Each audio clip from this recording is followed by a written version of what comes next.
हमारे चैनल को सब्सक्राइब करें और बेल आइकन दबाएं।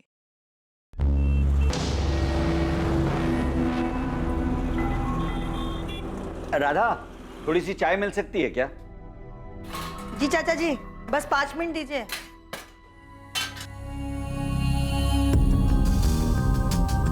संतोष, जरा फोन तो लगाना, सीमा कहाँ पहुंची है? ये देखता हूँ। माँ को ऐसा लगता है जो सीमा दीदी बोलेंगी वो मैं मान लूंगी। मैं बच्ची नहीं हूँ सुमन, मुझे अपने सही गलत की पहचान है। लेकिन नम्रता, तुम्हारे मम्मी पापा, मेरी मम्मी और बाकी सब लोगों की तरह वही मानेंगे जो सीमा बुआ कहेंगी। आने दो, देखते हैं क्या बोलती हैं। हेलो सीमा, कहाँ पर हो? सब लोग वेट कर रहे हैं तुम्हारा। एक सहेली के घर पे कुछ काम था तो काम खत्म करके आ रही हूँ घर पे। कहाँ पर हो तुम? रास्ते में हूँ मैं तुम्हें। हेलो हेलो सीमा, हेलो। चाचा जी, सीमा रास्ते में ही है, पहुंच रही है। नम्रता के सिर पर जो भूत सवार है ना, बस सीमा ही उसे उतार सकती है, देखना। लो वैशाली। नम्रता को समझाते समझाते थक गई हूँ मैं। नम्रता समझदार है, बस थोड़ी सी बहक गई है। आप चिंता मत करिए, सीमा आएगी, उससे अच्छे से बात करेगी और उसे समझा देगी और उसे सही रास्ता भी दिखा देगी। चाची, प्रिया को लेने मुझे स्कूल जाना है। अगर 2:30 बजे तक सीमा दीदी नहीं आई तो मैं निकल जाऊंगी। वैशाली, मैं ये कह रही थी कि तुम प्रिया को लेके ना स्कूल से सीधे यहीं आ जाना। वो क्या है कि तुम्हारी भी जरूरत पड़ेगी मुझे। कोशिश करूंगी चाची, सीमा दीदी समझा देगी नम्रता को। आप चिंता मत करो, नम्रता बात मान लेगी सीमा दीदी की। चर्चा में आने वाला मामला नम्रता अग्रवाल से संबंधित था और परिवार की यह मीटिंग 2 रात पहले ही तय हुई थी जब नम्रता के पिता शिव प्रसाद अग्रवाल ने सीमा साहू को कॉल किया। प्रणाम चाचा जी, कैसे हैं आप? मैं ठीक हूँ सीमा बेटा। परसों मैं और तुम्हारी चाची यहाँ बल्लीपुर से नम्रता को लेकर भोपाल आ रहे हैं। तुम टाइम निकाल कर रखना बेटा। चाचा जी, आप नम्रता को फोन दीजिए, मैं फोन पर बात करती हूँ उससे। ना बेटा, नम्रता थोड़ी अड़ियल हो गई है, तुम सामने बैठकर ही उसे समझाना। ठीक है चाचा जी, आप लोग आ जाइए। हम लोग राधा के घर पर आएंगे, तुम भी वहीं आ जाना दोपहर तक। ठीक है, मैं आ जाऊंगी। वैशाली को भी वहीं बुलाएं। ठीक है, प्रणाम। चाचा जी चाहते हैं कि मैं नम्रता से बात करूं। हाँ, तुम बात कर लो सीमा, लेकिन मेरे ख्याल से उनके फैमिली मैटर में ज्यादा दखल मत देना तुम। उनका फैमिली मैटर, फैमिली तो एक ही है ना यशवंत। अरे वो कजिन है मेरी, चाचा जी की बेटी है। लेकिन दूसरों के मामले में सलाह देने की एक हद होती है। सलाह दखल अंदाजी ना बन जाए, उसका ख्याल रखना चाहिए। ठीक है, मैं बात करूंगी नम्रता से, वो मेरी बात जरूर सुनेगी।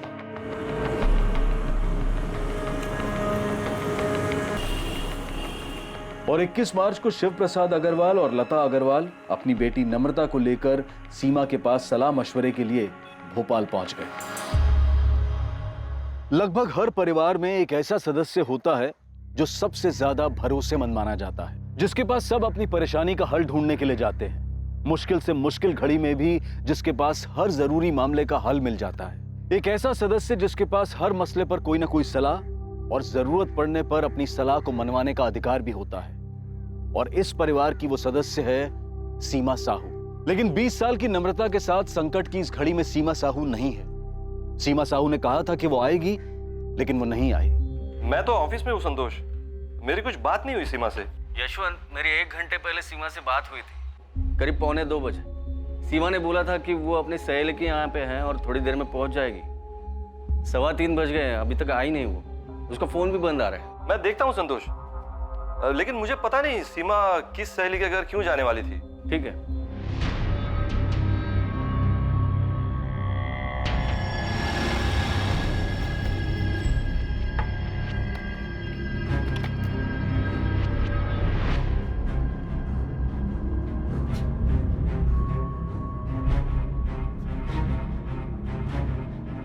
हाँ राजेश, बेटा मम्मी घर पर है क्या?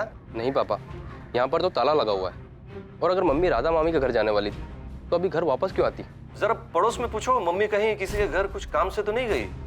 ठीक है, मैं पूछता हूँ। सीमा कभी ऐसा तो करेगी नहीं। फोन तो अब भी बंद ही आ रहा है चाचा जी। संतोष, सीमा ने कुछ बताया था कि वो किस सहेली के यहाँ गई है? वो नहीं बताया था, अचानक उसने फोन काट दिया। पर सीमा ऐसा कभी नहीं करेगी। वो लेट भी होती है तो फोन करके बताती है हमेशा। हाँ, लेकिन यहाँ उसका फोन ही बंद है। संतोष, फिर से ट्राई करो। हो सकता है उसके फोन की बैटरी गई हो और वो फोन चार्ज कर रही हो।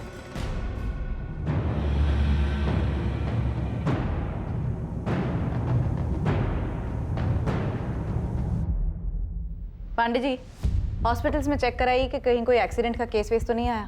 सीमा साहू है ना नाम? जी, सीमा साहू, 39 साल।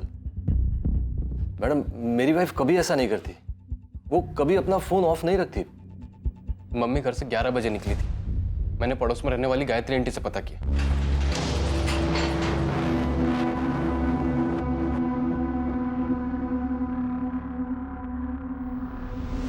हॉस्पिटल्स में पता करते हैं। वैसे आपने बताया कि उन्होंने किसी संतोष को। जी, संतोष, वो सीमा के बड़े भाई के दोस्त हैं, घर वाले जैसे ही हैं। उन्होंने ही बात की थी। और उन्होंने बताया कि वो किसी सहेली के घर पर हैं। आपने वहां पता किया?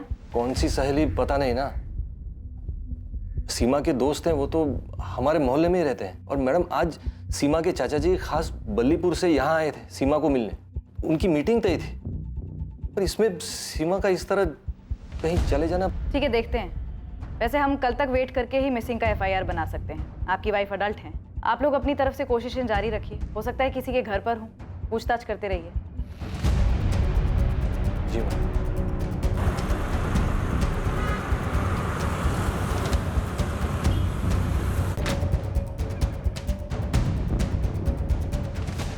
क्या कहा पुलिस ने? अभी तक 3 हॉस्पिटल में चेक कर लिया, कहीं कोई एक्सीडेंट का केस नहीं आया। चाचा जी, मैंने बहुत जगह पूछा, कहीं कोई रिक्शा विक्शा के एक्सीडेंट की खबर नहीं है। तो कहाँ गई होगी सीमा?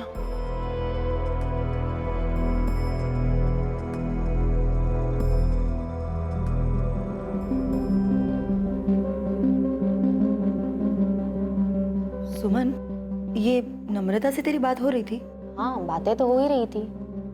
लेकिन तुम ऐसे क्यों पूछ रही हो जैसे मुझे कुछ पता है कि सीमा बुआ कहाँ गई हैं? बेटा, मुझे लगता है नम्रता है ना, ये यहाँ अपने मन से नहीं आई थी सीमा से बात करने।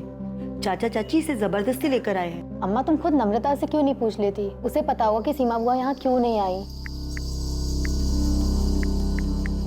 लो देख लो, सीमा दीदी मुझे एडवाइस देने वाली थी, बात करने वाली थी, समझाने वाली थी, अब खुद ही रफू चक्कर हो गई।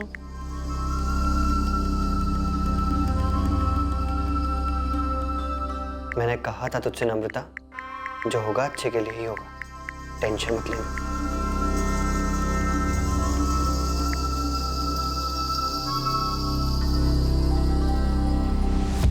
क्या कोई ऐसी बात है जिसकी वजह से वो अपने आप कहीं चली गई? ये क्या बात कर रहे हैं सर? सीमा अपने आप क्यों जाएगी? हाँ सर, सीमा दीदी अपने आप क्यों जाएगी? उनका परिवार है, पति है, बेटा है, हम सब हैं। सीमा हमारे परिवार की मुखिया जैसी है, सब सलाह लेते हैं उससे। वैशाली, ये जो आपकी कजन है नम्रता, इसका क्या माजरा? उससे क्या बात करनी थी?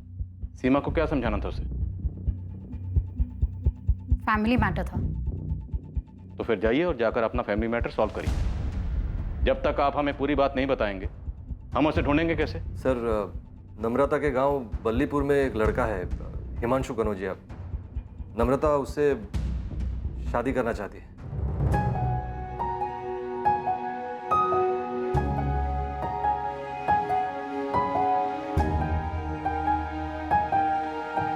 नम्रता, वो है ना तुम्हारे पापा का मजदूर हरीलाल, बड़ी आंखें निकाल के देख रहा था हमें।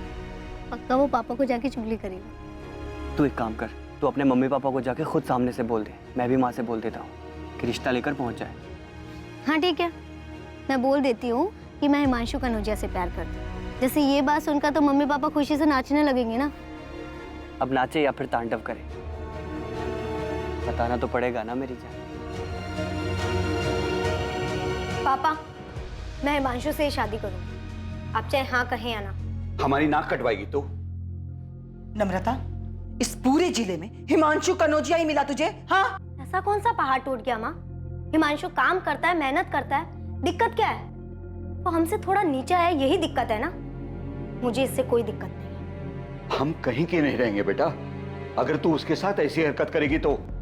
सर नम्रता तो एक टांग पर खड़ी थी कि अगर खुशी खुशी उसकी शादी हिमांशु से नहीं करवाई गई ना तो हिमांशु के साथ भाग जाएगी। सर इसीलिए तो सीमा के चाचा जी नम्रता को यहाँ लेकर आए थे ताकि सीमा नम्रता से बात कर सके, उसको समझा सके। सर सीमा हमारी बड़ी बहन है, सब उनकी बात मानते हैं। वो दोपहर को 1:30 बजे हमारे भाभी राधा के घर आने वाली थी, जहाँ चाचा जी, चाची जी और नम्रता आए हुए थे। लेकिन ये कौन सी सहेली थी जहाँ आपकी पत्नी सीमा गई थी? यही नहीं पता ना सर। पता नहीं सर, चाचा जी बलीपुर से खास सीमा से मिलने यहाँ आए थे। 1:30 बजे मीटिंग तय हुई थी और ऐसे में सीमा कहीं और चली जाए किसी से मिलने, पता नहीं सर, कुछ समझ में नहीं आ रहा है सर। और ये संतोष कौन है जिसने सीमा से फोन पे बात की थी? संतोष हमारे बड़े भाई शंकर भैया के अच्छे दोस्त हैं। शंकर भैया अब नहीं रहे, संतोष परिवार जैसे हैं हमारे लिए। सीमा ने संतोष से कहा कि वो अपनी एक सहेली के यहाँ गई थी। झूठ बोलेगी? सर झूठ क्यों बोलेगी सीमा? किस लिए?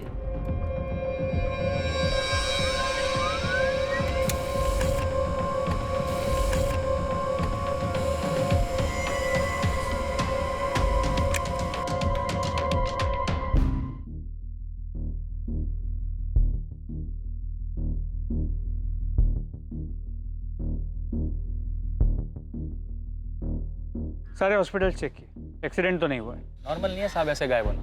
ये पक्का आप जो नम्रता बोल रहे हैं उसके कनेक्शन से कुछ हुआ होगा, क्योंकि घर की एक जिम्मेदार औरत जिस पे पूरे परिवार वाले अपने अहम फैसले लेने के लिए निर्भर करते हो, वो खुद से तो गायब नहीं हो सकती। नम्रता वाला एंगल हम चेक करेंगे। वहाँ बल्लीपुर में उसके बॉयफ्रेंड हिमांशु कनौजिया से भी बात करेंगे। ठीक है साहब, मैं पता करता हूँ। आप केवल सीमा के फोन के लास्ट लोकेशन मिल जाए तो मुझे इन्फॉर्म कर देना, उस एरिया में ढूंढने में आसानी होगी। कमाल कर रही हैं आप विशाली दीदी। और चाचा जी को भोपाल बुलाकर यहाँ सीमा दीदी बल्लीपुर क्यों आएगी? और अगर हमारे घर यहाँ आना होता उन्हें तो क्या बता के नहीं आएगी? मुकेश 3 दिन हो गए, सीमा दीदी का कुछ पता नहीं चल रहा। ऐसे कहाँ चली गई वो? ये पक्का हिमांशु और नम्रता का किया कराया है। चाचा जी भी अजीब है, अगर नम्रता का ऐसा कुछ चल भी रहा था तो यहाँ आके हमसे बात नहीं की है, वहाँ सीधा भोपाल पहुँच गए। मुकेश अभी ये सब बात करने का टाइम नहीं है। दीदी गायब है, पहले उन्हें ढूंढना है। क्या हुआ, कुछ पता चला मुकेश? नहीं, बस सीमा दीदी का फोन अभी भी बंद आ रहा है। तंग आ गई होगी, हर किसी का प्रॉब्लम सुलझाते सुलझाते। तंग आ भी गई होगी तो क्या जीजा जी और राजेश को छोड़ के चली जाएंगी? बोलो। देखो अब कहाँ मिलती हैं, कहीं तो गई होगी। असलम कुछ नाश्ता बनाऊं? नहीं रहने दो, आज काम कुछ ज्यादा है। मेरी कोई जरूरत हो तो फोन कर लेना। ठीक है, मैं जीजा जी से मिलाती हूँ, परेशान होंगे वो लोग। ठीक है, मिला। मैं निकलता हूँ।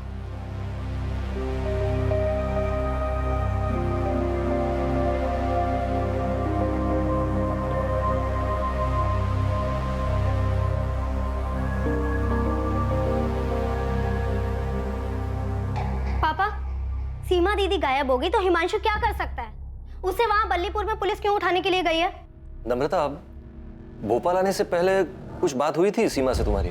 नहीं हुई थी। और मैं क्यों करूंगी बात?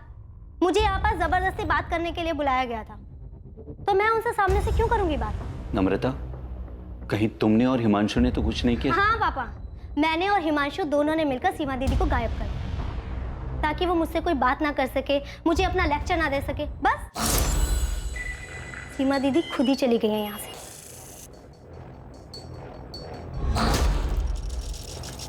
सर, सीमा साहू का फोन 21 मार्च को हाथी चौक एरिया में स्विच ऑफ हुआ। टाइम 1:49। कितने बजे के करीब ही संतोष ठाकुर की सीमा से फोन पर बात हुई? हेलो सीमा, कहाँ पर हो? सब लोग वेट कर रहे हैं तुम्हारा। हाँ सर, संतोष से बात की मैंने। उसने बताया कि सीमा ने अचानक फोन काट दिया। उसने कहा था कि वो अपने किसी सहेली के यहाँ पे है। मैंने पूछा कितना टाइम लगेगा, तो सीमा बोल ही रही थी कि उसका फोन कट गया। आप खुद ही सुन लीजिए। हेलो सीमा, कहाँ पर हो? सब लोग वेट कर रहे हैं तुम्हारा। एक सहेली के घर पे कुछ काम था तो काम खत्म करके आ रही हूँ घर पे। कहाँ पर हो तुम? रास्ते में हूँ मैं तुम्हें। हेलो हेलो सीमा, तुमने ये बातचीत रिकॉर्ड क्यों की? वो मेरा कॉल रिकॉर्डिंग हमेशा ऑन रहता है। संतोष से बातचीत के दौरान फोन कट हुआ और फिर स्विच ऑफ हुआ। लेकिन सर 21 मार्च को सिर्फ एक और ऐसा नंबर है जिससे सीमा के नंबर पर कॉल आया था। किसका नंबर है? असलम शेख का। हेलो, हाँ जी, वो सीमा दीदी हमारी पत्नी वैशाली की बड़ी बहन है। तुमने 21 मार्च की सुबह सीमा से बात की जिस दिन वो लापता हुई? जी बात की थी हमने। तुम्हें सीमा के कहीं जाने या गायब होने की जानकारी है? उस दिन सीमा दीदी एक ही बात को लेकर बहुत परेशान थी। उनकी चचेरी बहन है नम्रता, उससे बात करके उनको कुछ समझाना था। हमारी पत्नी वैशाली ने हमसे फोन करके कहा था हम बात कर लें दीदी से, इसीलिए हमारी बात हुई थी सुबह 8 बजे। और कॉल रिकॉर्ड्स के हिसाब से भी असलम का फोन 8 बजे का ही। इस सीमा साहू के बारे में और पता करो, पूरा परिवार से सलाह लेते, तो मतलब काफ़ी समझदार और मैच्योर किस्म की लड़ी। ऐसे तो कहीं नहीं जा सकती। कॉल रिकॉर्ड्स निकलाओ और देखो कि और किस किस से बात होती रही है। सीमा अपनी भाभी के घर जाने के लिए अपने घर से निकली थी। वो नम्रता और हिमांशु कनौजिया के रिश्ते के बारे में बात करने के लिए जा रही थी। पूरे 4 दिन बीत चुके थे, लेकिन सीमा अब तक नहीं पहुंची थी। क्या सीमा का गायब होना सीमा को नम्रता और हिमांशु के रिश्ते में कोई भूमिका निभाने से रोकने की एक सोची समझी साजिश थी? हाँ सर, भोपाल जाने से पहले मेरी और नम्रता की बात हुई थी कि कैसे सीमा दीदी को समझाए कि वो नम्रता को ज्यादा ज्ञान ना बांटे, उल्टा उसके मम्मी पापा को समझाए। हम कुछ गलत नहीं कर रहे थे सर, उससे शादी करनी है हमको। तो देखा कि सीमा साहू को समझाना मुश्किल होगा, इसीलिए तुमने और नम्रता ने गलत रास्ता अपनाया। सीमा दीदी कुछ ज्यादा ही दखल अंदाजी करती हैं सबके लाइफ में, बड़ा जज समझती हैं अपने आप को। तू वैशाली दी से बात कर ले। मैंने वैशाली दीदी से भी बात की थी। आप तो मुझे सपोर्ट करो वैशाली दीदी। क्या सब कुछ सीमा दीदी के हुक्म से ही चलेगा? नम्रता, मैं कुछ भी बोलूं पर तुम्हारे पापा सिर्फ सीमा दीदी की बात सुनेंगे। भोपाल आ रहे हैं सीमा दीदी से मिलने, तो बस समझ लो कि सीमा दीदी तुम्हें ही समझाने वाली कि तुम गलत कर रही हो। कोई कुछ भी कहे, शादी तो मैं हिमांशु से ही करने वाली हूँ, फिर चाहे वो सीमा दीदी हो या कोई और। बाहर में गई सीमा दीदी, चलो भाग चलते। नम्रता, मैं माँ को अकेले से छोड़कर नहीं जा सकता। तुम एक बार सीमा दी से बात कर लो, क्या पता जज साहिबा हमारे पक्ष में ही फैसला सुना दे। ऐसा हो ही नहीं सकता, मैं जानती हूँ उनको अच्छे से। फैमिली में अपना पावर दिखाना अच्छा लगता है उनको। गलत तब होता सर जब मैं नम्रता को भगा कर ले जाता, लेकिन मैं ऐसा नहीं करता क्योंकि बाद में बल्लीपुर में तकलीफ मेरी माँ झेलती। मैं शादी करना चाहता था सर, लेकिन आप जिस तरह से सवाल कर रहे हैं ऐसा लगता है जैसे मैंने कुछ किया है। तो मैं इतना बेवकूफ़ नहीं हूँ सर कि सीमा दीदी के साथ कुछ करता। तो नम्रता ने खुद से कुछ किया है? सर, उनके पूरे परिवार में सीमा दीदी का ही हुक्म चलता है। सब अपने छोटे बड़े मसले लेकर उनकी चौखट पर पहुंच जाते हैं। सारे फैसले सीमा दीदी ही करती है। अब किसी को ठेस पहुंची होगी सर उनके फैसले से। सर, मेरी और नम्रता की शादी की बात निकले अभी 1 महीना भी नहीं हुआ है। आपको लगता है कि हमने उनका मर्डर? हमने तो मर्डर की बात भी नहीं। लेकिन सर, आप ही ने कहा है कि सीमा दीदी को कुछ किया, तो कोई क्या करेगा सर? अगवा करके कोई ऐसे ही रखेगा क्या? तो मर्डर हुआ है उसका? अरे सर, आप तो मुझे ही चक्कर में फंसा रहे हैं सर। मैंने तो बस ऐसे ही कहा है। आज 4 दिन हो गए सर, कोई ऐसे ही थोड़ी चला जाता है। सीमा साहू का ऐसे अचानक गायब होना हर किसी की समझ से परे था। सीमा के चाचा शिव प्रसाद और चाची लता खुद को इस घटना के लिए जिम्मेदार मान रहे थे।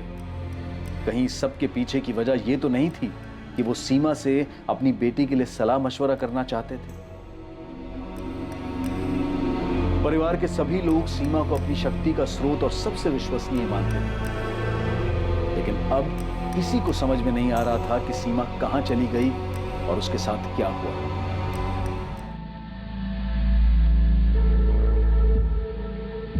हाँ, यही वो लेडी है, पक्का पक्का? दोस्त, कितनी बार बोलूं? हाँ पक्का। हमारे होटल में सीसीटीवी कैमरा भी। यही वो लेडी है जो 21 मार्च को आई थी।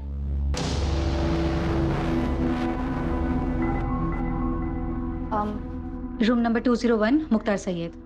आपका नाम? सीमा साहू। 1 मिनट।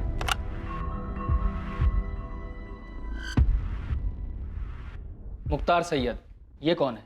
उस दिन सुबह ही चेक इन किए थे, बुजुर्ग आदमी थे। 21 मार्च को चेक इन किए थे और 22 मार्च की सुबह को चेकआउट कर दिए थे।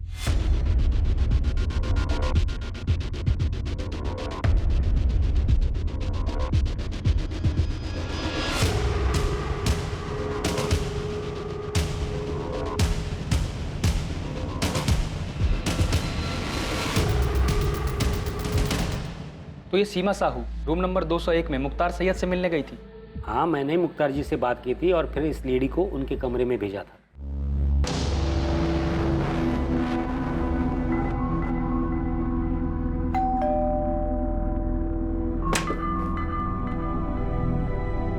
सीमा साहू जी आइए।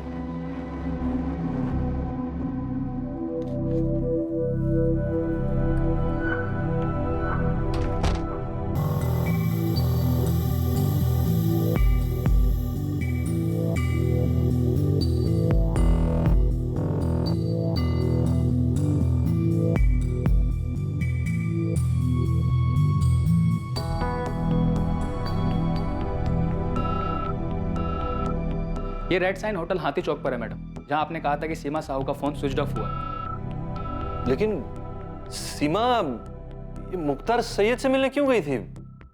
कौन है ये मुख्तार सैयद?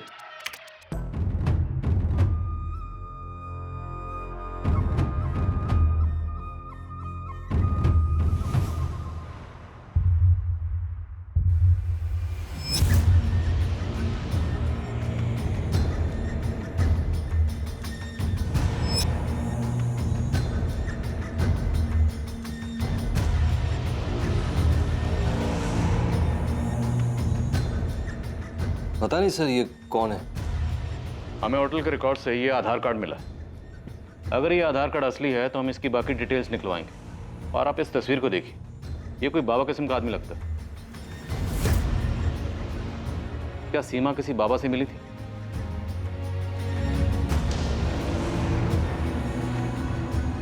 ये जो बुरी ताकतें हैं सीमा, हमें उन पर काबू पाना है। जो तुम्हारे मंसूबे पर बुरी नजर डाल रहे हैं, उन बुरी नजरों को हमें दूर करना है। हम सबको मिलकर इन बुरे प्रभावों पर वार करना है और इन नकारात्मक तत्वों को हमें मिटाना है।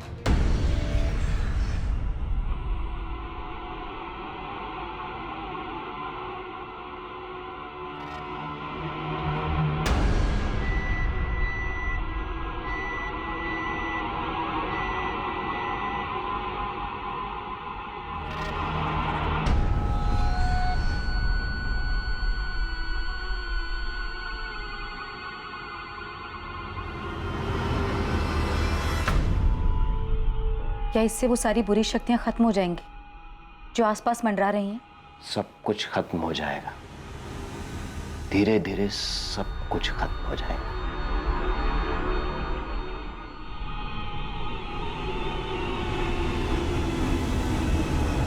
सर आप बाबा बाबा की बातें कर रहे हैं, लेकिन सीमा ने कभी इन बातों पर विश्वास नहीं किया। सर ये मुख्तार सैयद है कौन? राजेश, सब कुछ तुम्हारे सामने है। तुम्हारी माँ कहाँ गई थी, किससे मिलने गई थी? सर जो आप आदमी दिखा रहे थे मुख्तार सैयद, सर ये तो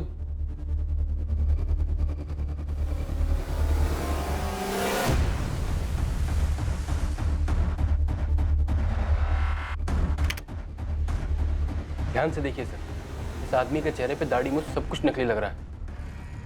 सर ये तो कोई ढोंगी है।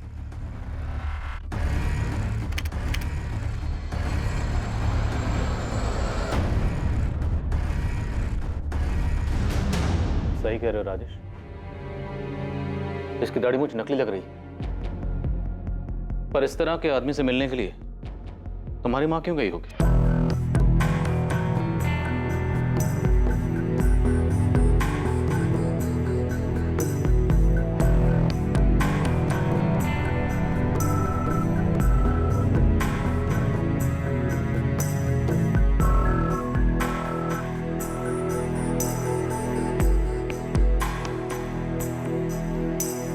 सीमा कभी किसी बाबा के पास नहीं गई।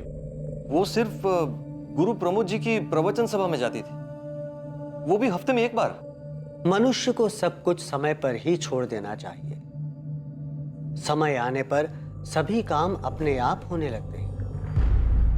प्रकृति का चक्र भी समय के अनुसार ही चलता है। वैशाली, तुम्हारी बहन मुख्तार सैयद से क्यों मिली होगी? मुझे नहीं पता। मैं तो ये भी नहीं जानती कि ये कौन है और दीदी उस दिन वहां क्यों गई, जबकि उस दिन दीदी को नम्रता के मुद्दे को सुलझाना था। तुम्हें किसी पे शक? हम गुरु प्रमोद जी से तो बात करेंगे ही, पर क्या कोई ऐसा है जिस पर आपको शक हो? क्योंकि आपकी पत्नी सीमा को देखकर ऐसा लग रहा है जैसे वो कुछ ठीक नहीं है। ये देखिए।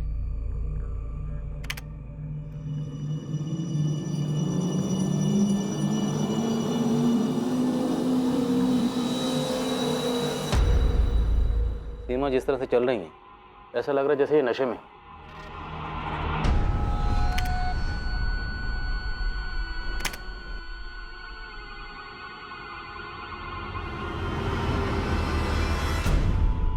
हाँ सर, लग तो रहा है कि नशे में। ऐसा लगता है जैसे इन्हें कुछ दिया गया हो।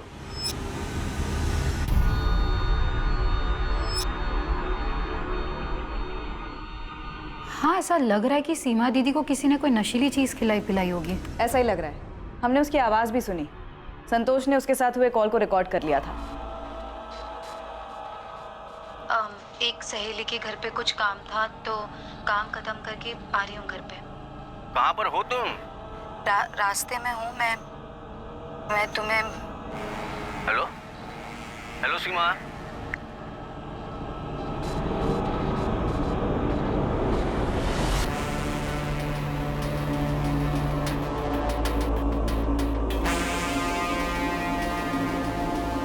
रास्ते में हूँ मैं तुम्हें।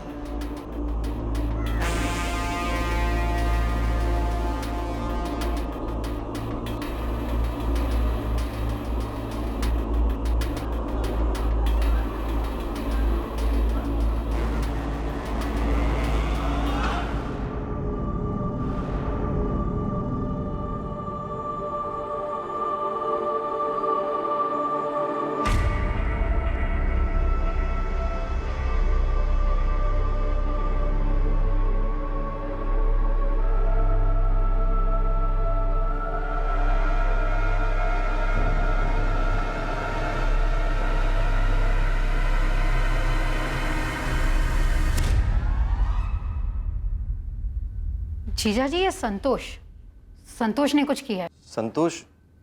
संतोष ठाकुर? हाँ, उसने दीदी के साथ फोन पर की गई बात की रिकॉर्डिंग क्यों की?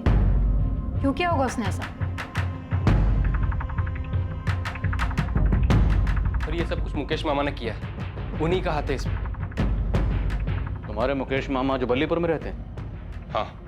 लालू तो इतनी ज्यादा छुट्टी लेगा, एक काम कर, तू हमेशा के लिए छुट्टी ले ले। मामा और मामी दोनों ने मिलकर किया है ये। लेकिन राजेश, तुम्हारी माँ मुख्तार सैयद से मिलने खुद गई हैं। जरूर मामा और मामी ने मिलकर कोई तिगड़म बैठाया है।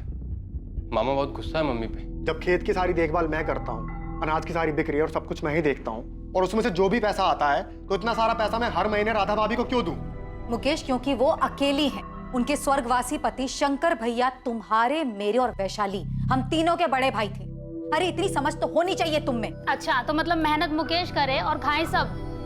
अच्छा, मुझे अच्छी तरह पता था मुकेश की जुबान के पीछे ना शब्द तुम्हारे ठूसे हुए हैं। तो मतलब हम वहाँ गांव में बैठकर चक्की पीसते रहे और यहाँ शहर में सब मलाई खाएं। सीमा दीदी, क्यों ना मुकेश को ज्यादा हिस्सा। तुम बीच में मत बोलो।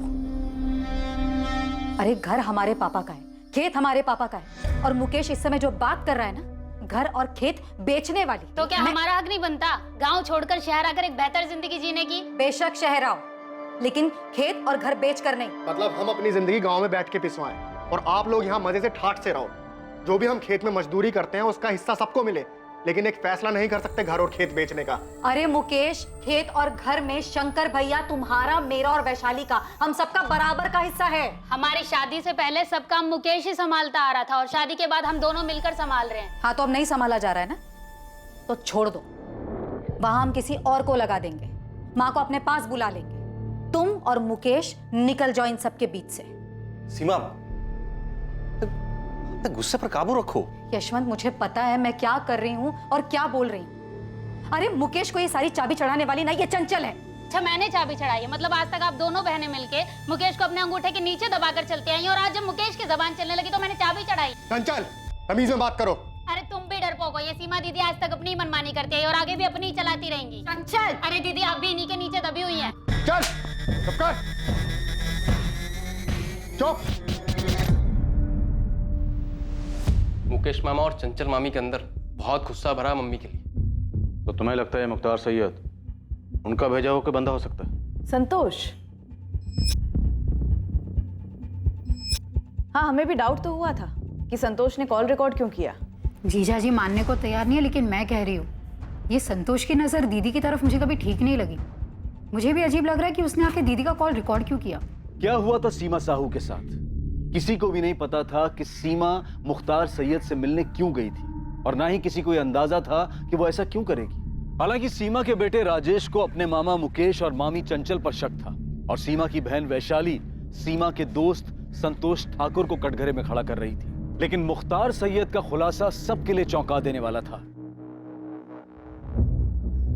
एड्रेस तो यही है सर, लेकिन मैं यहाँ 15 सालों से रहता हूँ। इदरीस खान नाम है मेरा। और सर मैंने आज तक किसी मुख्तार सैयद नाम के आदमी को यहाँ हुसैन नगर में न देखा है न सुना है। जरा ध्यान से देखिए, फोटो से भी पहचान में नहीं आ रहा। नहीं सर, चाहिए तो मस्जिद के इमाम साहब से भी पूछ के देखता हूँ, लेकिन ये एड्रेस मेरा ही है।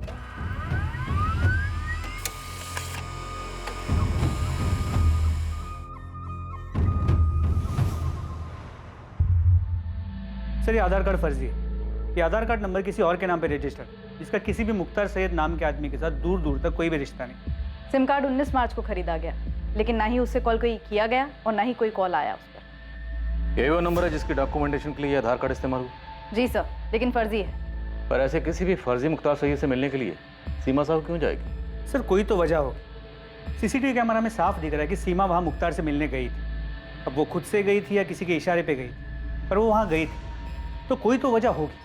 ये आप बार बार क्यों पूछ रहे हो कि मैंने सीमा का कॉल रिकॉर्ड क्यों किया? क्योंकि सीमा के फोन पर आखिरी कॉल तुमने किया था 21 मार्च 1:45 पर, और ये महज इत्तेफाक नहीं है कि सीमा गायब है, वो नशे में लग रही है और तुमने कॉल रिकॉर्ड किया। क्यों? सर मेरे फोन में कॉल रिकॉर्डर हमेशा ऑन रहता है सर। इससे पहले सब लोगों के कॉल रिकॉर्ड हुए हैं सर, मैं आपको दिखाता हूँ। तुम ये बताओ कि तुम्हारा रिकॉर्डर ऑन क्यों रहता है? सर मेरा प्रॉपर्टी डीलिंग का बिजनेस है। कभी कभी फोन पर कोई धमकी देता है, इसलिए अपने सेफ्टी के लिए मैं रिकॉर्ड कर लेता हूँ। और सर मैं सीमा के बड़े भाई का जिगरी दोस्त रहा हूँ। उसके फैमिली के साथ मेरा अपने फैमिली जैसा रिश्ता है। और सीमा, उसके साथ तुम्हारा कैसा रिश्ता है? अब आप ये वाहियात इल्जाम मुझे पर लगाएंगे? ये आप लोग संतोष जी से ऐसे भद्दे सवाल कैसे पूछ सकते हैं और उन पे इल्जाम कैसे लगा सकते हैं? क्योंकि सीमा गायब हुई है, तुम्हारे स्वर्गवासी पति की छोटी बहन। तो सीमा के गायब होने में संतोष जी का कैसे हाथ हो सकता है? तो फिर किसका हो सकता है, आप ही बता दीजिए। मुझे क्या पता, हो सकता है नम्रता जिससे शादी करना चाहती है उस लड़के का हाथ हो। वैसे भी नम्रता बहुत चिड़ी हुई थी और उसने मेरी बेटी सुमन को भी बताया। क्या बताया था? मैं तो कहती हूँ अच्छा है सीमा दीदी कहीं बिजी हो जाए और यहाँ पर आए ही ना, इससे तुम्हारी प्रॉब्लम सॉल्व हो जाएगी। अरे बात करो ना उनसे। नहीं करनी मुझे उनसे बात। क्यों हर फैसला सब लोग उनसे पूछ कर लेते हैं? अब मैं 20 साल की हो गई हूँ, मैं अपने सही गलत के फैसले खुद ले सकती हूँ। नम्रता ऐसा कह रही थी, पर अम्मा क्या नम्रता उस हिमांशु के साथ मिलकर ऐसा कुछ करेगी कि बुआ? देखिए संतोष जी भले आदमी हैं और हमारे परिवार को अपना परिवार मानते हैं। हमें पूरा शक है कि सीमा के गायब होने में किसी अपने का ही हाथ है, इसलिए पूछताछ तो हम सबसे करेंगे राधा जी। और अब तो FIR भी बन चुका है।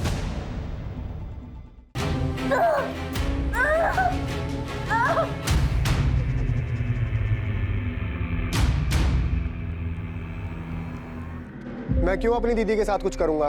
तूने जो कुछ भी किया है उसकी वजह है तेरे पास मुकेश। अरे आप लोग क्या बात कर रहे हैं? मुकेश तो अपनी दीदी के सामने भीगी बिल्ली बनकर रहता है। और तुम सबसे आंख मिला के बात करती हो। हाँ करती हूँ, और आपसे भी करूंगी अगर आप लोग हम पर गलत आरोप लगाएंगे तो। पर मेरी बेटी कहाँ है? कहाँ चली गई वो? माँ जी पिछले 7 दिनों से हम भी उसे ढूंढने की कोशिश कर रहे हैं, लेकिन अब तक हम उसे ढूंढ नहीं पाए। और इसी सिलसिले में मुकेश और चंचल को पूछताछ के लिए ले जा रहे हैं। लेकिन सर 21 मार्च को मैं यहीं गाँव में था। और आपके पास सबूत क्या है कि मुकेश ने यहाँ गाँव में बैठकर कुछ कराया हो? सबूत तो फिलहाल हमारे पास तुम्हारे खिलाफ भी नहीं है, इसीलिए पूछताछ बोल रहा हूँ। अगर सबूत होता तो इतने प्यार से बात नहीं करता। आपको पक्का हमारा नाम यशवंत जीजा जी ने दिया होगा। दिया जिसने भी हो, वजह तुम्हारे पास थी मुकेश। वजह किसके पास नहीं है सर? सभी तो सीमा दीदी के थाक से थक चुके थे, खुद यशवंत जीजा जी भी। ये नहीं बताया उन्होंने? सीमा साहू की थाक से? तुम्हारी ये बड़ी बहन क्या कोई गैंग लीडर थी? गैंग लीडर का तो पता नहीं सर, लेकिन हम सब भाई बहन, उनका पति, उनका बेटा राजेश, सब पर उनकी धाक थी। घर में सबसे बड़ी थी वो, इसलिए पापा जी ने सारी कमान उनके हाथ में दे दी। सब पर राज चलाती थी वो। ये क्यों नहीं बताया यशवंत जीजा जी ने आपको? सीमा, कभी कभी तुम्हारा दूसरों की जिंदगी पर हावी होना दखल अंदाजी की हद तक चला जाता है। यशवंत, अगर मैं फैसले लेना बंद कर देती ना तो सबकी जिंदगी बिखर गई होती अब तक। ये तुम्हारी गलतफहमी है सीमा। दूसरों के बारे में फिक्र करना अच्छी बात है। लोग जब तुम्हारे पास सलाह मशवरा करने आते हैं वो अलग बात है, लेकिन जब तुम दूसरों की जिंदगी में सही गलत के फैसले लेने बैठ जाती हो ना, वो गलत है। यशवंत, जो इंसान फैसला लेता है ना, उसे सही गलत का पता नहीं होता। वो बस एक फैसला लेता है और उस एक फैसले को सही बनाने की कोशिश करता है, उसे सही दिशा देता है। मैं भी बस वही कर रही हूं। सीमा, हर एक का नजरिया तुम्हारे जैसा नहीं होता। तुम्हारा फैसला किसी के लिए गलत भी हो सकता है, और अगर कभी किसी को तुम्हारा फैसला ज्यादा गलत लग गया ना, तो वो कुछ बहुत गलत कर सकता है। और सिर्फ जीजा जी ही क्यों, उनका बेटा राजेश वो भी चिढ़ता है अपनी माँ से। मम्मी, मैं 18 साल का हो चुका हूँ। मेरे फोन में और मेरा बैग में ताक झाक करना बंद करो। मुझसे इस तरह से बात करने की हिम्मत कैसे हुई तेरी? तो क्या करूं मम्मी? मैं दूसरों की तरह तुम्हें अपनी जिंदगी के फैसले नहीं लेने दे सकता। सॉरी मम्मी, ये मेरी जिंदगी है और इसे मैं अपने हिसाब से जीना चाहता हूँ। प्लीज मुझे जीने दो। वैशाली, अब तू मुकेश की तरफदारी करना बंद कर और अपना घर संभाल, ठीक है? तुम समझती क्या हो अपने आप को दीदी? किसी भी बात पे मुझे ही ताना मारोगी? वैशाली, तुम्हें सही गलत की परख नहीं है। हाँ हाँ, भगवान ने हमारे हिस्से की भी सही गलत की समझ तुम्हें ही दी है। तुम जीजा जी को तो कुछ बोलने देती हो नहीं, और यहाँ मुझे लेक्चर देती हो कि मैं अपना घर संभालूं। सीमा, मुझे चेक मिला, लेकिन हर महीने तुम जितना भेजती हो उससे ज्यादा है इस बार। हाँ भाभी।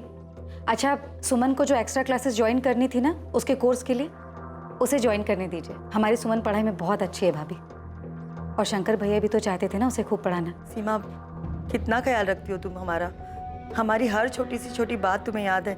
और सिर्फ मैं नहीं, आप भी हर छोटी से छोटी चीजों का ध्यान रखती हैं, और सिर्फ मेरी नहीं, पूरे परिवार की। फिर मेरा भी तो इतना फर्ज बनता है ना। इतना प्यार दिया ना तुमने कि मुझे कभी उनकी कमी का। भाभी, आप हमारे ही परिवार का हिस्सा हैं। और सर लिख के ले लो, सिर्फ राधा भाभी हैं जो सीमा दीदी के गुणगान गाएंगी, क्योंकि जब उन्हें पैसे मिलते हैं तो वो आंख भी मूंद लेती है। किससे आंख मूंद लेती है राधा? वही जो चल रहा है सीमा दीदी और संतोष भैया के बीच।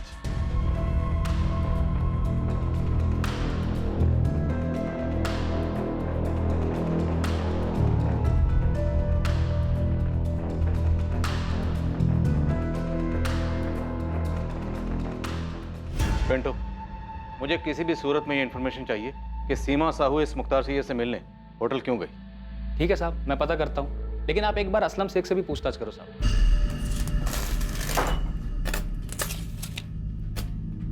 हे हाशिम, इधर आ। ये दरवाजे का माप था ना तेरे पास बराबर, ये 4 इंच छोटा कैसे हो गया? असलम भाई, पहले माप देखो आप।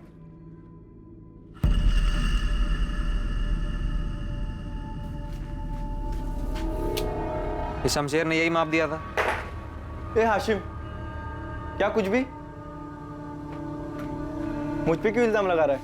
क्या है शमशेर ये? तूने माप ही गलत लिया है। बताओ। तो इस असलम शेख का नाम कहीं इसलिए तो नहीं ले रहा क्योंकि असलम शेख भी मुसलमान है और ये मुख्तार सैयद भी? नहीं साहब, क्या आप भी धर्म की बात को बीच में लेके आ रहे हो? मैंने असलम शेख का नाम इसलिए लिया है क्योंकि वैशाली उसकी दूसरी बीवी है, एक चिढ़ खाई हुई पहली बीवी है फौजिया।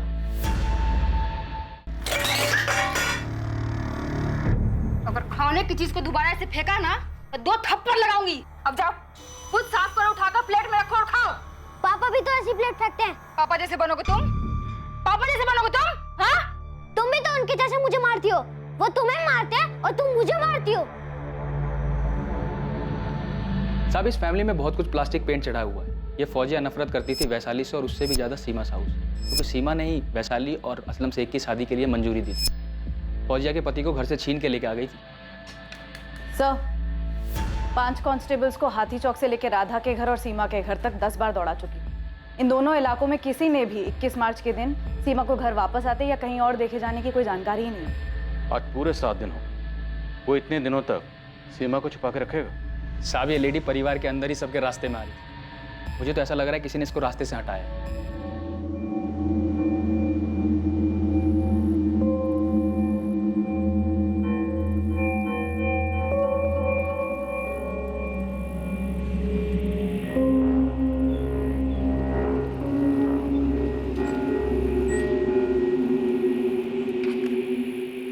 पता है, मुकेश भैया और चंचल भाभी को पुलिस पकड़ के ले गई है। हाँ, और वहाँ भोपाल में भी काफी हलचल है। तेरे मम्मी पापा क्या बोल रहे हैं? पूछ रहे हैं मुझसे बार बार कि कैसे मैंने सीमा दीदी को गायब कर दिया, जैसे मैंने कोई झाड़ फूक करके उनको अपने वश में कर लिया।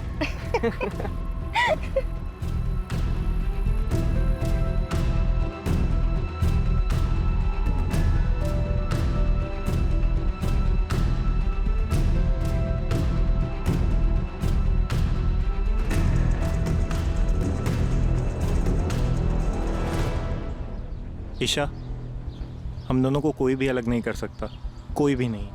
राजेश, मैं तुमसे एक सीधी सी बात पूछना चाहती हूँ। अब हाँ, पूछो ना। तुमने अपनी माँ के साथ क्या किया?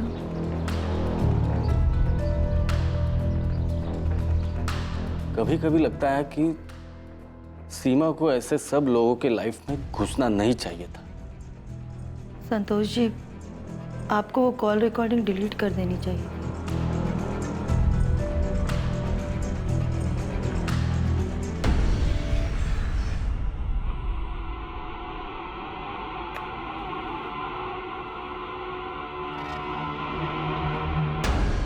ये तुम्हारी हर परेशानी को खत्म कर देगा सीमा, ये हर बुरे साये को मिटा देगा।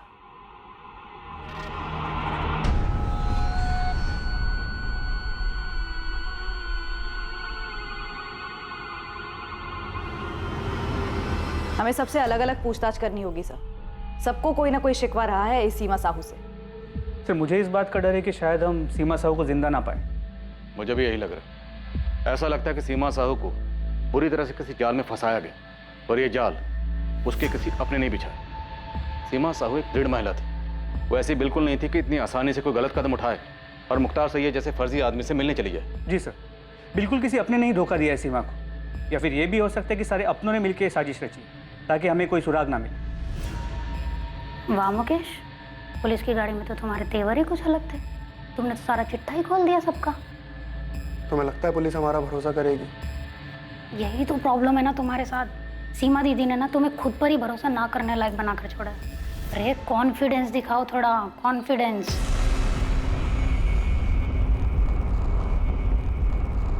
क्या वो एक ही शख्स था जो सीमा से बदले की भावना में इस हद तक चला गया था, या फिर कई लोगों ने मिलकर यह चक्रव्यूह रचा था जिसे पुलिस के लिए सुलझा पाना इतना मुश्किल हो रहा था?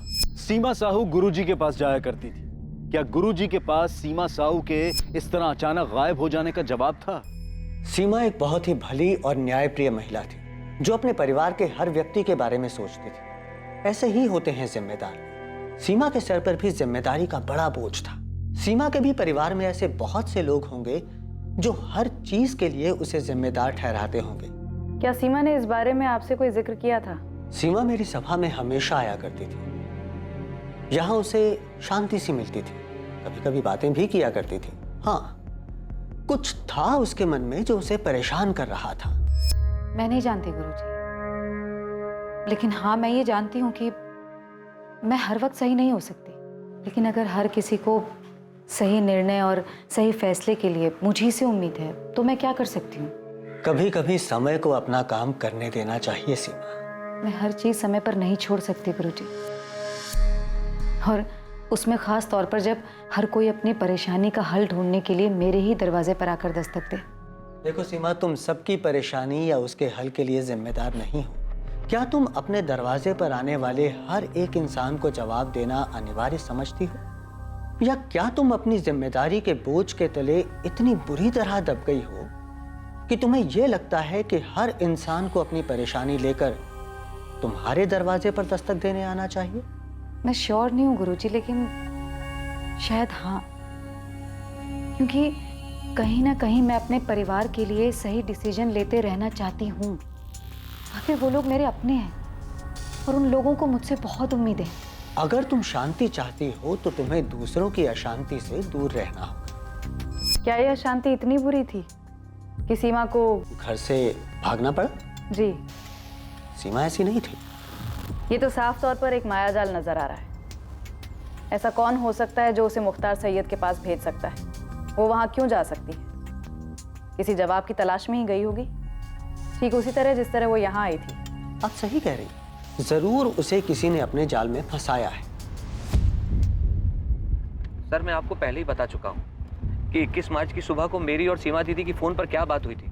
तुम्हारी और वैशाली की शादी से तुम्हारी पहली बीवी फौजिया काफी नाराज है ना? लेकिन सर इस बात का सीमा दीदी से क्या नाता? हमें पता चला है कि सीमा की रजामंदी से तुम दोनों की शादी हुई थी, जिससे फौजिया की जिंदगी बर्बाद हो गई। सर ये बात पूरी तरह से गलत है, बकवास है। मैं वैशाली और फौजिया दोनों का बराबर ख्याल रखता हूँ सर। मुझे समझ में नहीं आता कि आप लोग आखिर साबित क्या करना चाहते हैं। मैंने नम्रता से हर तरीके से बात की, वो कितनी भी बगावत कर ले, लेकिन अपनी बड़ी बहन सीमा को नुकसान पहुंचाने के सपने में भी नहीं सोच सकती। चाचा जी मैं आपकी बात समझ सकता हूं, लेकिन एक बात खटक रही है। मुख्तार सैयद जैसे आदमी को मिलने के लिए सीमा कैसे जा सकती है, वो भी उसी दिन जिस दिन वो नम्रता को समझाने वाली थी। जरूर किसी ने हमारी सीमा से नम्रता के बारे में बात करने के लिए आने के मौके का फायदा उठाया है।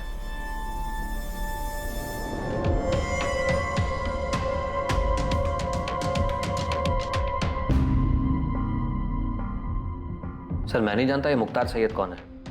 हाँ अगर ये मुस्लिम है और मैंने सिर्फ पूछा तुम इसे जानते हो या नहीं। नहीं सर मैं नहीं जानता इसे। अगर आपको शक है कि फौजिया ने कुछ किया है सीमा दीदी के साथ, तो फौजिया को उठा के पूछिए। आप असलम को क्यों उठा लाए? हमने सिर्फ पूछताछ के लिए उठाया है। आपने दो और दो जोड़ दिया। मुख्तार सैयद नाम है तो असलम। मैं कह देती हूँ मैं पुलिस स्टेशन के बाहर अनशन पे बैठ जाऊंगी। आप लोग मेरे पति को बस इस वजह से परेशान कर रहे क्यों? इसमें धर्म का कोई लेना देना नहीं, और तुम्हें तो ये समझना चाहिए कि हम तुम्हारी बहन को ढूंढने के लिए ये सब कर रहे हैं। तो फिर मेरी बहन को ढूंढिए। मैंने आपको पहले भी बताया कि सीमा दीदी के दोस्त संतोष ठाकुर है इसके पीछे। हमारे परिवार में हर कोई एक दूसरे पर इशारा कर रहा है, मालूम है ना तुम्हें? आपको जिस पे शक करना है कीजिए, जिसको जो पूछना है पूछिए, पर मेरे पति को इस बीच मत घसीटिए।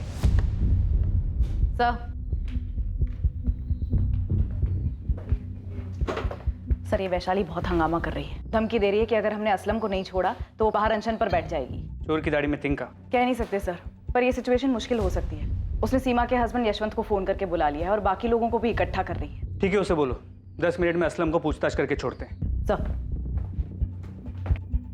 असलम हम तुम्हें पुलिस स्टेशन क्या ले आए? तुम्हारी बीवी वैशाली ने तो हंगामा मचा दी। क्यों नहीं मचाएगी सर, क्योंकि वो अच्छी तरह जानती है कि मैं सीमा दीदी के कितना करीब था। और आप लोग बिना किसी वजह के मुझसे इस तरह पूछताछ कर रहे हैं, और एक तरफ आप कह रहे हैं कि इसके पीछे मेरी पहली बीवी फौजिया का हाथ है। सर आपको लगता है फौजिया इतनी चालाक है कि वो एक जाल बुनेगी और सीमा दीदी उसमें फंस जाएगी? सर ऐसा करने की हिम्मत सिर्फ उसकी हो सकती है जो सीमा दीदी के सबसे करीब हो। तुम्हारा इशारा यशवंत की तरफ या फिर सीमा के बेटे राजेश की तरफ? सर मैं कोई नाम नहीं ले रहा, लेकिन आप खुद सोचिए, सीमा दीदी रेड शाइन होटल में एक ऐसे अजनबी इंसान से मिलने जाती है जो कि फर्जी है। मिलने की क्या वजह हो सकती है सर? आप उस वजह को ढूंढिए ना। सर पहली बात तो यह है कि सीमा दीदी किसी पे भरोसा किए बिना उससे मिलने नहीं जा सकती। हर चीज में खुद सोच समझ के वो फैसला लेती थी। ये नम्रता वाले मामले में ही देख लीजिए आप सर। क्या दीदी ने चाचा चाची से उस हिमांशु के बारे में पता करने की कोशिश की कि ये लड़का कौन है, क्या करता है, कहाँ से आया है? नहीं सर, उन्होंने किसी से बात तक नहीं की। तो सीमा फर्जी मुख्तार सैयद से मिलने के लिए होटल रेड शाइन क्यों गई? सर मैं तो बल्लीपुर में था और सीमा दीदी मेरी बात सुनने से रही। अरे आप वैशाली दीदी से पूछो ना, वो तो यहीं रहती है भोपाल में, या फिर राधा भाभी से। क्या ये सब मिलकर कुछ नहीं कर सकते? वैशाली के पति असलम शेख को पूछताछ के बाद पुलिस ने छोड़ दिया, और ऐसा ही हुआ मुकेश और उसकी बीवी चंचल के साथ। इनके खिलाफ भी पुलिस को कुछ नहीं मिला।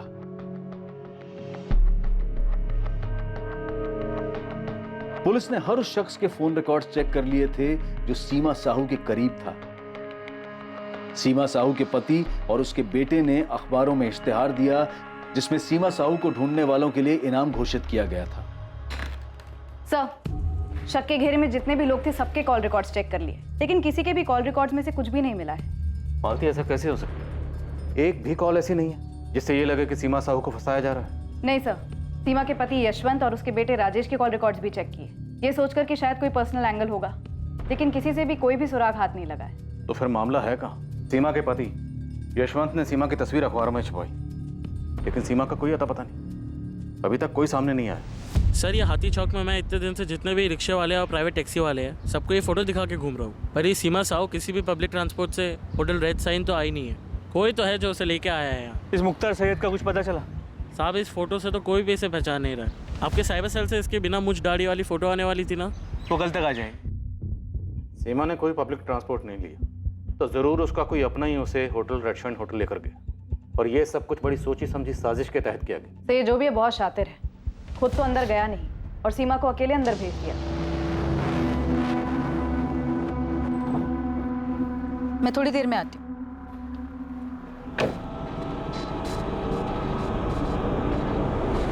हाथी चौक के आसपास कोई दुकान, एटीएम, कहीं कोई सीसीटीवी नहीं है सर, लेकिन होटल रेड साइन के आसपास नहीं। सीमा जहाँ रहती है राठी कॉलोनी, वहाँ तो नहीं है। तो सीमा के जितने भी करीब है उनमें से किसी की भी मोबाइल लोकेशन सीमा के मोबाइल लोकेशन से मैच नहीं करती। 21 मार्च को सब लोग या तो काम में या कहीं और बिजी थे। और हिमांशु कनौजिया, नम्रता का आशिक, उसकी तो बलीपुरा गाँव ही होगी। जी सर। और असलम शेख? असलम शेख अपने गांव महबूब नगर में ही था, उसका वहीं का लोकेशन आया। जैसा कि हमको पहले लगा था, अब तो ये और भी मुश्किल है कि सीमा को इतने दिनों तक बंदी बनाकर रखा गया होगा। लेकिन अगर सीमा के साथ कुछ और भी हुआ तो कहाँ हुआ, कैसे हुआ, और किसने किया? सर ये सारे परिवार वाले एक दूसरे की ओर इशारा कर रहे हैं। हो सकता है सीमा से इन सबको कोई ना कोई शिकवा रहा होगा। पॉसिबिलिटी है कि सीमा ने अपने परिवार के अलावा भी किसी और की जिंदगी में भी दखलंदाजी की होगी।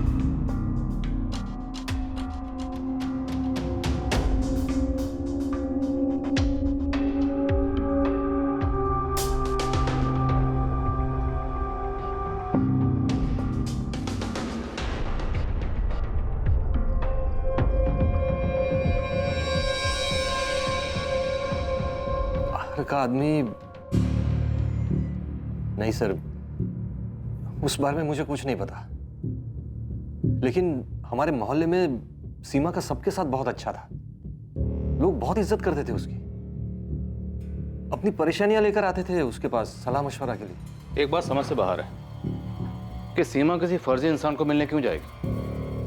कोई तो बात थी जो उसे परेशान कर रही थी, इसलिए किसी के कहने पर वो इस फर्जी मुख्तार सैयद से मिलने अकेली गई, वो भी होटल में।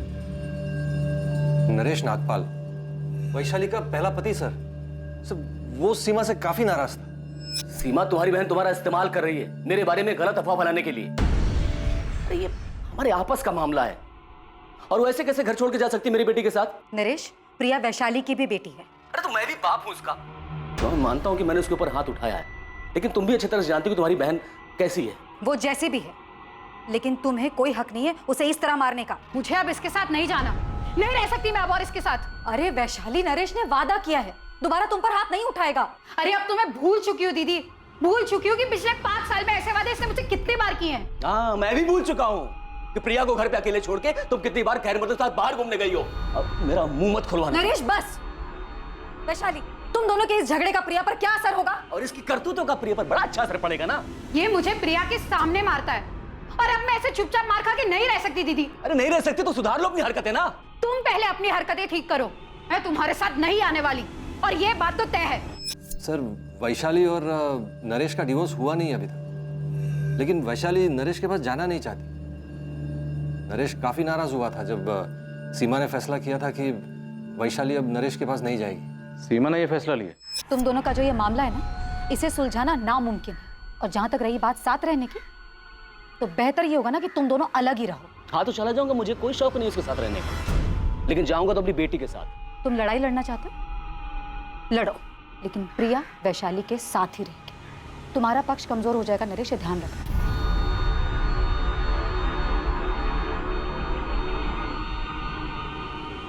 सीमा, मेरी एक बात याद रखना, ये बहुत महंगा पड़ेगा।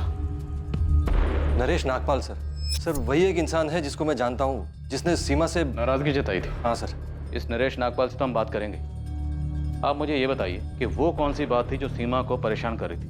क्योंकि इतना तो तय है, कोई ना कोई बात तो थी जिसकी वजह से सीमा किसी के कहने पर उस फर्जी मुख्तार सैयद से मिलने गई। इससे पहले सीमा उस होटल में कभी नहीं गई, हमने चेक किया।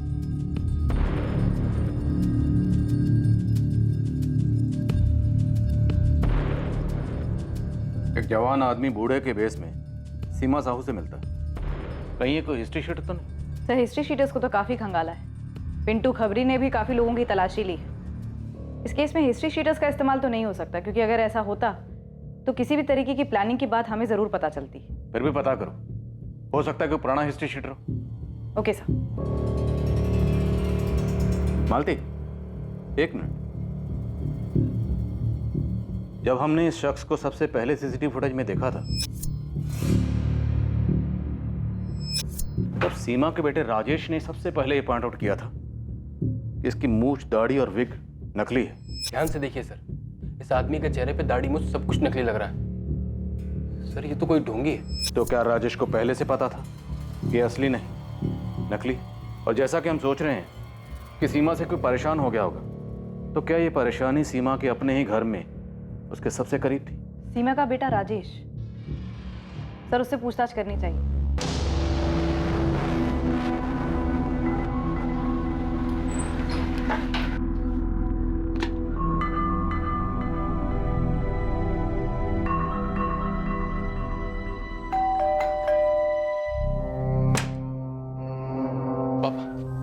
मम्मी का कुछ पता चला?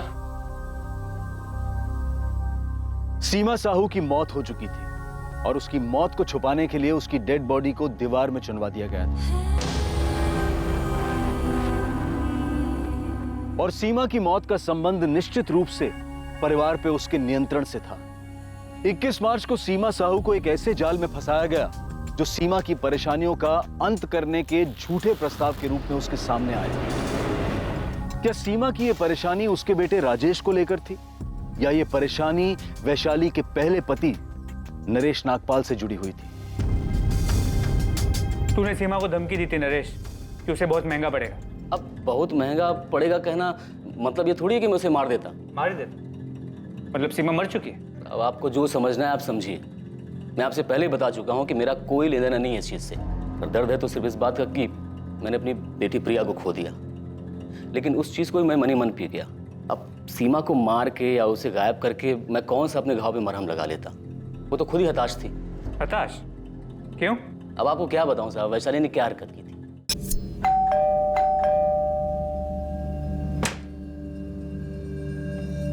प्रिया नहीं है। क्या? वैशाली, मैंने तुमसे पहले ही कहा था मैं आ रहा हूं, फिर भी। प्रिया की फ्रेंड की बर्थडे पार्टी है, कल ही पता चला था। ठीक है, मैं यही वेट करता हूँ। बाहर ही वेट कर लो, आए तो मिल लेना।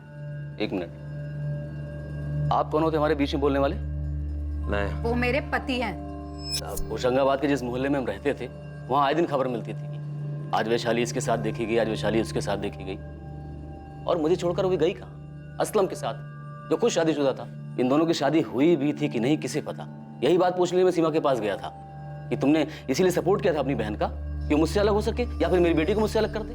देखो नरेश, वैशाली असलम के साथ खुश है और असलम हमारे परिवार के लिए बहुत कुछ करता है। वो हमारी माँ से मिलने टाइम टू टाइम बलीपुर जाता है। मुकेश से भी उसकी अच्छी बनती है। राधा भाभी को भी कोई भी काम हो, असलम हमेशा आगे आता है, वो सबका ख्याल रखता है। लेकिन क्या उसका पहले से शादीशुदा होना सही है? उसकी बीवी है, बच्चे हैं, फिर भी तुमने उसे वैशाली के पति के रूप में एक्सेप्ट कर लिया। मैंने कहा ना तुमसे, वैशाली असलम के साथ खुश है। उसने पहले मेरी जिंदगी उजाड़ी और तुमने उजाड़ने दी। अब वो असलम की जिंदगी उजाड़ रही है और तुम कुछ नहीं बोल रही। तुम्हें पता है तुम कितनी गलत हो? जिस आदमी को तुम अपने परिवार का हिस्सा बता रही हो ना, मेरा शौहर है वो। अरे तुम लोगों ने मिलकर मेरी जिंदगी बर्बाद कर दी। फौजिया, पहले शांत हो जा। और असलम से ना मैंने नहीं कहा था जाकर वैशाली से प्यार मोहब्बत करे, ठीक है? असलम मेरा शौहर है, मेरे बच्चे का बाप, और आप लोगों ने मिलकर मेरी जिंदगी बर्बाद करने की ना साजिश की है। बद्दुआ देती हूँ आप लोगों को। जैसे मेरी जिंदगी बर्बाद हुई है ना सीमा, एक दिन तुम्हारी भी जिंदगी ऐसे ही बर्बाद होगी, देख लेना तुम। देखो नरेश, मैंने ना तुम्हारा घर उजाड़ा है और ना ही असलम का। कभी वैशाली से मैंने ये नहीं कहा कि वो तुम्हें छोड़ दे, और ना ही कभी मैंने ये कहा है उससे कि वो जाकर असलम के साथ रहे। सीमा, याद रखना, जुर्म करने वाले का साथ देने वाला भी उतना ही बड़ा गुनहगार होता है। नरेश, बस बहुत हुआ। तुम एक काम करो, जाकर वैशाली से अपनी प्रॉब्लम सुलझाओ। अरे थक गई तुम लोग की बातें सुन सुनकर। अच्छा, ये बात तुम्हें पहले सोचनी चाहिए थी कि ये मेरे और वैशाली के बीच का मामला है और हमारे बीच में हमारी बेटी थी। सीमा, तुम्हें हमारे मामले में दखल देना ही नहीं चाहिए था। सर, अब सीमा को मार के उसे गायब करके मेरी बिखरी जिंदगी तो वापस नहीं मिलने वाली ना। सीमा को दूसरों की जिंदगी में दखल देने की और बिना जरूरत के फैसला लेने की आदत थी। अब उसकी इस बात पे कोई खफा हो गया होगा, किसी को इतना गुस्सा आया होगा कि, लेकिन साहब मैं वो आदमी नहीं। ये तुम क्या कर रहे हो मुकेश? हर महीने राधा भाभी को जो पैसे भेजते हैं वही भेज रहा हूँ। और नहीं भेजोगे तो क्या वो मर जाएंगी? अरे लेकिन चंचल, हम हर महीने उनको देते हर हैं। महीने जबरदस्ती भेजते थे सीमा दीदी के कहने पर, और अब तो सीमा दीदी नहीं है। कब कल आएगी मुकेश? पैसे भेजने की कोई जरूरत नहीं है, फोन ही मत उठाओ राधा भाभी का, वो खुद ही समझ जाएंगी। मुकेश अब फोन ही नहीं उठा रहा है वैशाली। मैं मुकेश से बात करती हूँ भाभी। ये सीमा ऐसे कहाँ चली गई? मुझे क्या पता भाभी, मुझे थोड़ी बोल कर गई वो। मैं भी तो यही थी ना आप लोगों के साथ। सीमा यहाँ होती ना तो मुकेश ऐसा बर्ताव कभी नहीं करता। तो ठीक है, आप इंतजार कीजिए सीमा दीदी के वापस आने का, वहीं आकर मुकेश से बात कर लेंगे। तुम ऐसे क्यों बात कर रही हो? क्योंकि आप बात ही ऐसे कर रही हो। भाभी मैं कह रही हूँ कि मैं मुकेश से बात करती हूँ, लेकिन नहीं, आप बोल रही हो कि सीमा दीदी यहाँ होती तो ऐसा नहीं होता। आप लोगों ने ना उन्हें भगवान बनाकर ना जाने कौन से 7वें आसमान पर बिठा रखा। तुझे क्या हो गया वैशाली? मैं भी परेशान हूँ। वहाँ चाचा जी बार बार मुझे फोन करके पूछ रहे कि सीमा दीदी अब तक लौटी क्यों नहीं। ये यशवंत जीजा जी मुझसे बार बार पूछ रहे कि मुझे कुछ सीमा दीदी ने बताया था क्या। माँ भी मुझसे ही बार बार पूछ रही है। जब तक सीमा दीदी थी तब तक सब उसी को पूछते थे, अब नहीं है तब भी उसी के बारे में सवाल कर रहे हैं। बस सीमा सीमा सीमा सीमा सीमा ही सब कुछ है, बाकी किसी की कोई लाइफ नहीं है। वैशाली, तेरा कुछ झगड़ा हुआ है क्या असलम के साथ? बड़ी जल्दी अकल आ गई तुझे? खाना खाने देगी चैन से मुझे? क्यों? उस कमीनी ने भी चैन से खाने नहीं दिया? अगर वो कमीनी है ना, अपनी शक्ल देख ले शीशे में जाके। वो तूने कहावत सुनी है, आसमान से गिरे खजूर पे अटके वैसी हालत हो गई मेरी। खजूर पे नहीं अटका तू, बवंडर में फंसा है। वैसे तूने सब किया किसके लिए? हाँ, उस सीमा के भाई मुकेश और उसकी पत्नी चंचल के लिए, या सीमा के बेटे राजेश के लिए, या जिस खजूर पे अटका हुआ ना उस वैशाली के लिए? दिशा मिश्रा नाम है लड़की का, आपके बेटे राजेश के साथ कॉलेज में पढ़ती है। मैंने खुद राजेश से साफ साफ पूछा कि उसने कुछ किया है क्या। तो हमें भी आकर बता देती कि राजेश की माँ सीमा को तुम्हारा और राजेश का मिलना जुलना पसंद नहीं है। हाँ, लेकिन मुझे नहीं पता था कि उस वजह से राजेश ने कुछ किया होगा। मैंने तो उससे ऐसे ही पूछ लिया था। यशवंत, इतनी बड़ी बात, ऐसा तो हो ही नहीं सकता कि आपको पता ही ना हो कि आपके बेटे राजेश की इस दिशा को लेके अपनी माँ से लड़ाई चल रही थी। राजेश, पुलिस मुझसे बार बार पूछ रही थी कि तुम्हारी मम्मी किस बात को लेकर परेशान है। मैंने कुछ बताया नहीं उन्हें। पापा? राजेश, सच सच बता दो, सच जानना है मुझे। सर, राजेश अपनी मम्मी के साथ ऐसा कुछ नहीं कर सकता। सर, मैंने पूछा था उसे, उसने बताया मुझे उसने ऐसा कुछ नहीं किया है। अब यही बात हमें आपके बेटे से पूछने दीजिए, लेकिन ये दिशा मिश्रा वाली बात आपको खुद हमें बहुत पहले बतानी चाहिए थी। अब साफ साफ बताइए, क्या आपकी पत्नी सीमा की परेशानी की वजह यही थी?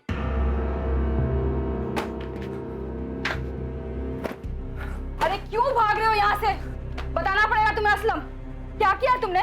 किसके कहने पे किया है? फौजिया, तुम पहले फरीद को लेकर आओ, हमारे पास बहुत वक्त है, आराम से बात कर लेंगे बाद में। तुम अभी लेके आओ पहले उसे, जाओ तुम।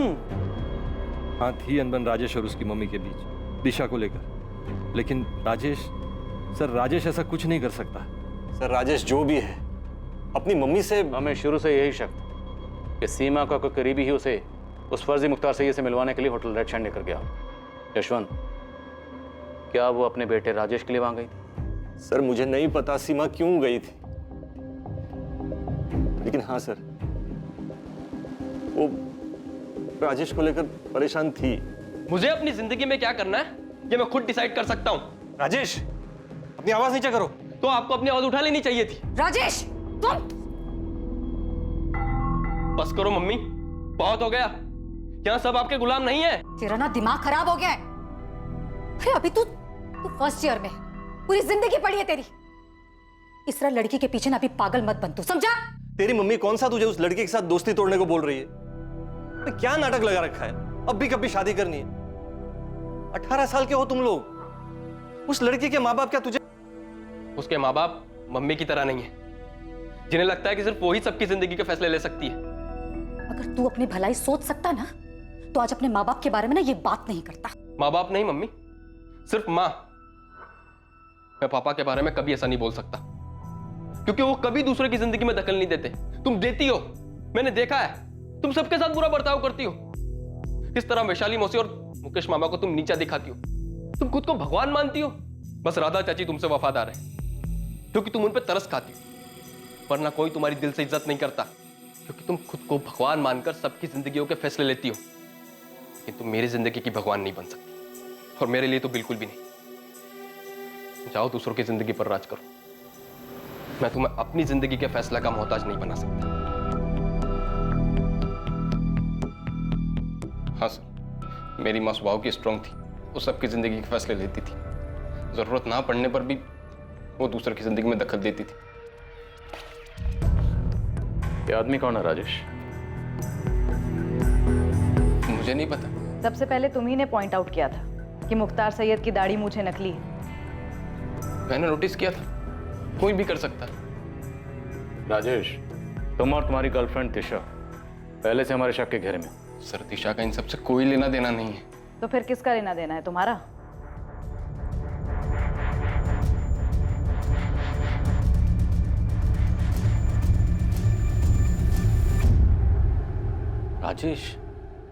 राजेश ने किया ये? राजेश को पुलिस कस्टडी में ले चुकी है, लेकिन उसने अब तक कुछ बताया नहीं। The number you have called is currently switched off. आप लोग मुझसे सवाल कर रहे थे ना कि मैंने सीमा दीदी के साथ में क्या किया है। अब देखा किसने अपना गुस्सा निकाला है। वैसे क्या जरूरत थी सीमा दीदी को हर किसी के फैसले लेने की? क्या हर कोई अपने फैसले खुद नहीं ले सकता था? उनके अपने घर में बगावत चल रही थी। अगर सीमा दीदी के साथ में राजेश ने ऐसा कुछ किया भी है ना, माँ बाबा, उसका कसूरवार कोई और नहीं, आप सभी लोग हैं। आप सभी ने सीमा दीदी के इतने पर लगा दिए थे, उन्हें विश्वास दिलाया कि वो ही सबके सही गलत के फैसले ले सकती है। उन्हें इतना सर पे चढ़ा लिया था कि वो खुद को भगवान मानने लगी थी। ना मैं ये जानता हूँ कि ये मुख्तार सैयद कौन है, और ना मैं ये जानता हूँ कि ये आदमी कौन है। तो फिर कौन जानता है राजेश? किसने तुम्हारी मदद की थी 21 मार्च को दोपहर 12 बजे तुम्हारी माँ को होटल रेड सैंड ले जाने में? सब कुछ पहले से तय था ना कि कोई तुम्हारी माँ को बोलेगा कि होटल रेड सैंड जाना है और मुख्तार सैयद से मिलना। क्यों? क्योंकि वो तुम्हारी माँ की मदद करेगा, जिससे तुम अपनी गर्लफ्रेंड दिशा से दूर हो जाओगे और अपनी माँ के आज्ञाकारी बेटे बन जाओगे।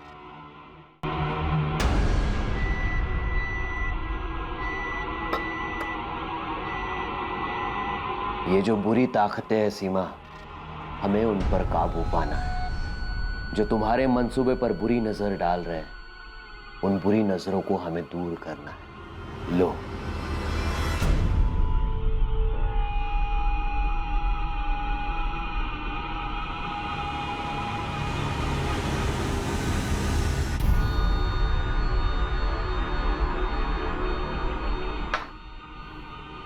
क्या इससे वो सारी बुरी शक्तियां खत्म हो जाएंगी जो आसपास मंडरा रही हैं?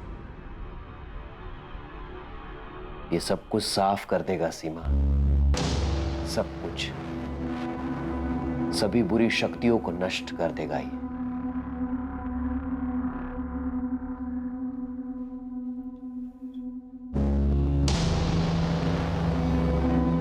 ये तावीज मैं अपने बेटे को दूंगी ना, तो वो इसे कभी नहीं पहनेगा।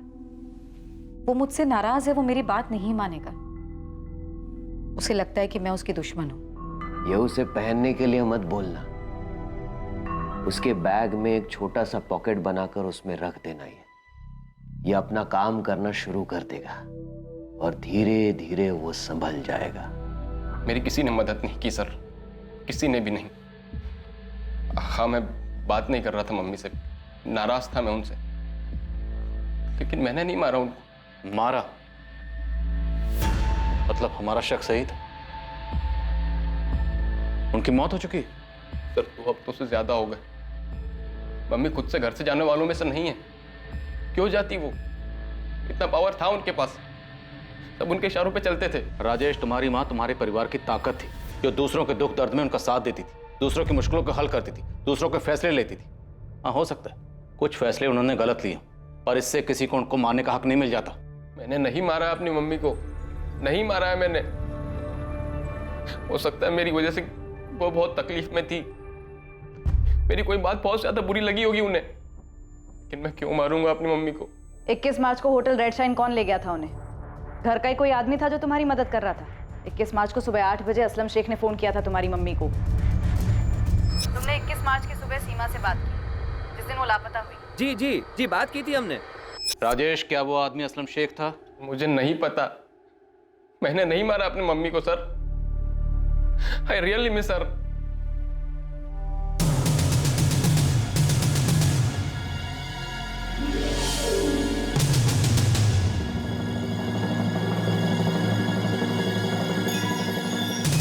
मामले में एक और चौंका देने वाली बात सामने आई। असलम शेख भी अब लापता हो गया था।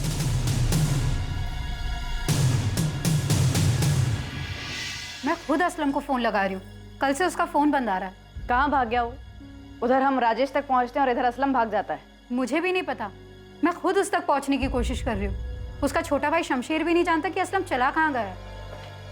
सर आप क्या ढूंढ रहे हैं सर? अंदर के कबाड़ भी खाली है, लगता है दोनों भाग गए, असलम और फौजिया।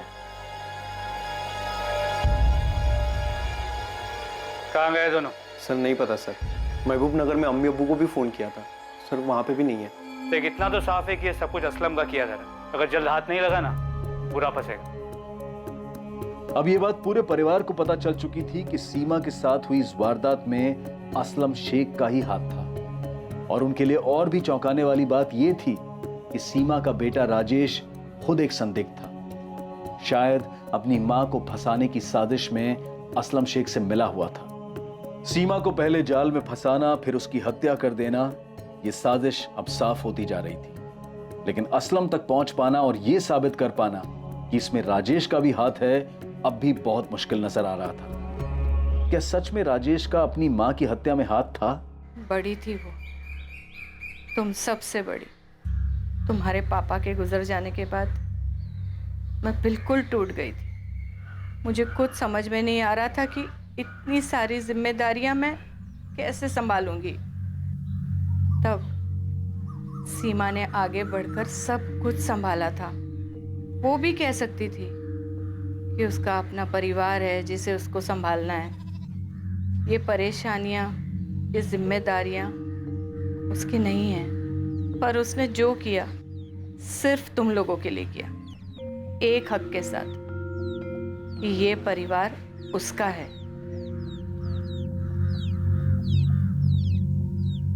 असलम शेख को हर जगह ढूंढा जा रहा था और सीमा के बेटे राजेश से बार बार कड़ी पूछताछ हो रही थी।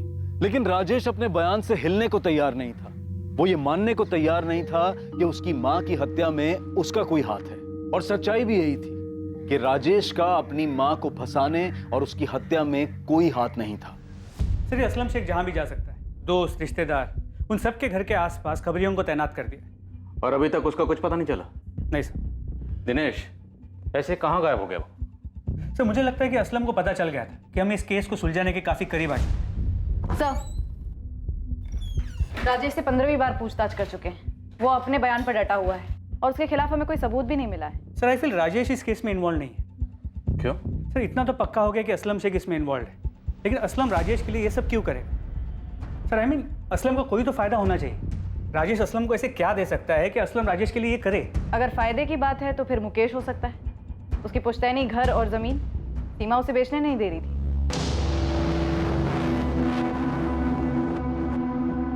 अब इस मुकेश को और कितना तोड़े के सच बोल दे। यहाँ तो जितने भी लोग हमारे शक के दायरे में हैं, सब के सब इतने कॉन्फिडेंट हैं कि इनकी हरकत कभी पकड़ी नहीं जाएगी। मुझे लगता है हमें असलम तक पहुंचना होगा। एक असलम ही है जो हमें मकसद और मास्टरमाइंड के बारे में बता सकता है।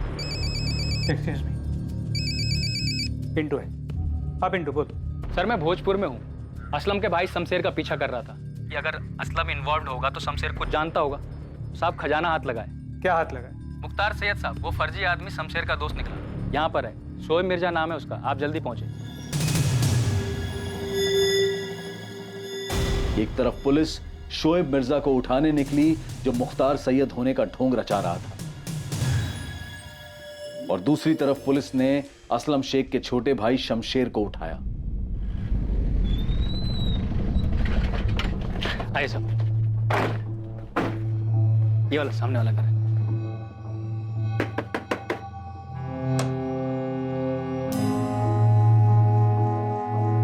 सही निशाना लगा है पिंटू, यही अपना आदमी है। चल ले चलो इसे। सर सर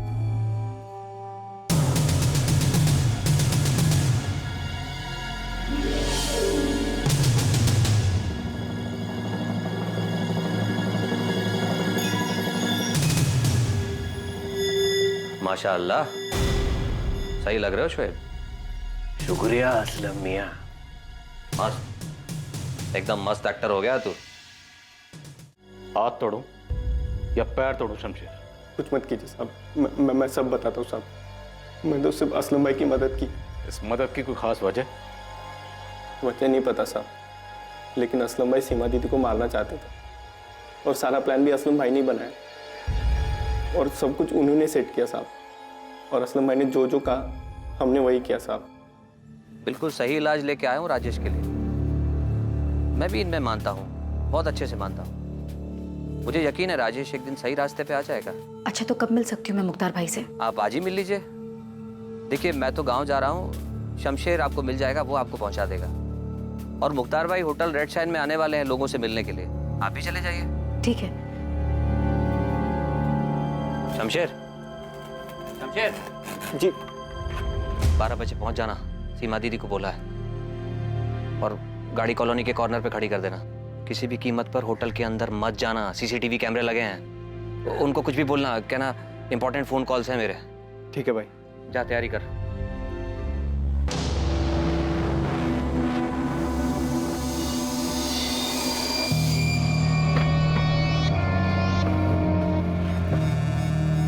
नमस्ते सीमा दीदी। नमस्ते शमशेर।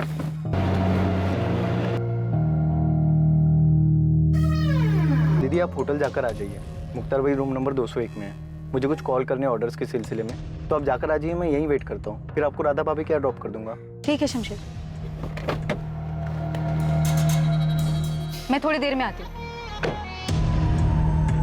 अब प्लान के मुताबिक शोएब जो मुख्तार बन के गया था, उसने बेहोशी की दवा पानी में मिला के सीमा दीदी को पिला दी। फिर सीमा दीदी जब गाड़ी में आके बैठी तो उनको तभी से नींद आने लग गई थी साहब।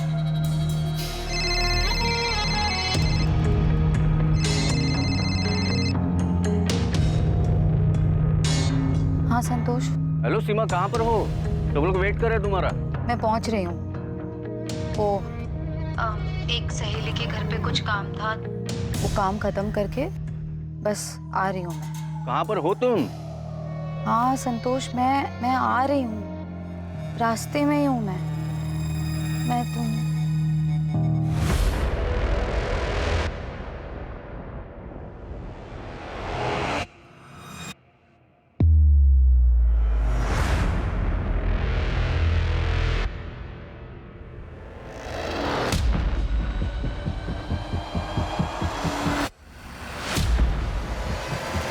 और फिर कहाँ ले जाके मारा? आशिम, हाथ पकड़।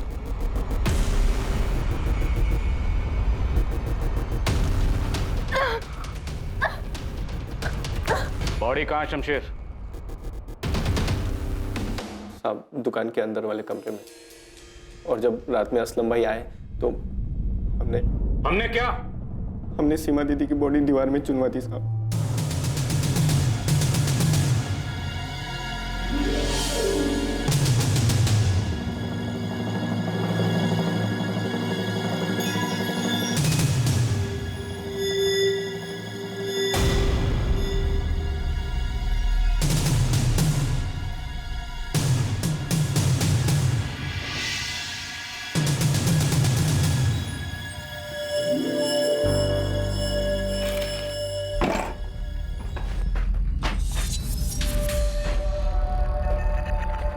कहाँ?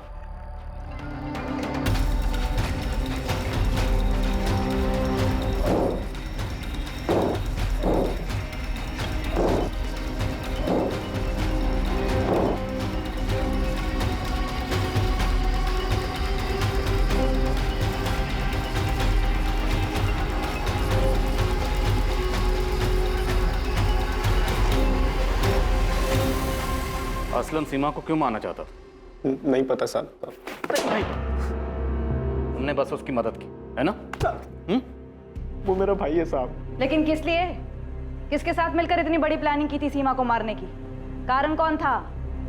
सीमा का बेटा राजेश या सीमा का भाई मुकेश? मुझे कुछ नहीं पता, मैं सच बता रहा हूँ साहब, मुझे कुछ नहीं पता। असलम मैंने सीमा दीदी को क्यों मारा, ऐसा क्यों किया, मुझे कुछ नहीं पता। वो वैशाली साथ निकाह करके ना बहुत बड़ी गलती की असलम भाई ने, और फौजिया भाभी को भी धोखा दिया। जब असलम भाई सीमा दीदी को मारने का प्लान बना रहे थे तब असलम भाई बहुत परेशान थे साहब। सब परेशान थे? हाँ? और परेशानी की हालत में उसने सीमा के मर्डर का प्लान बनाया। असलम कहाँ है? असलम कहाँ है? बोल असलम कहाँ है? बता दो। असलम भाई और फौजिया भाभी होशंगाबाद में वहां छुपे हैं सर। होशंगाबाद में कहाँ?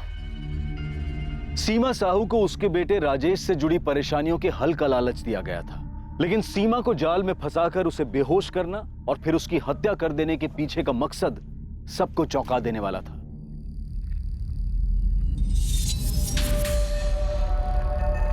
सीमा की बॉडी बुरी तरह से डिकम्पोज हो चुकी है। हमें डीएनए मैच करने के लिए टेस्ट करने होंगे आपके बेटे राजेश और सीमा के दोनों भाई बहन मुकेश और वैशाली के साथ।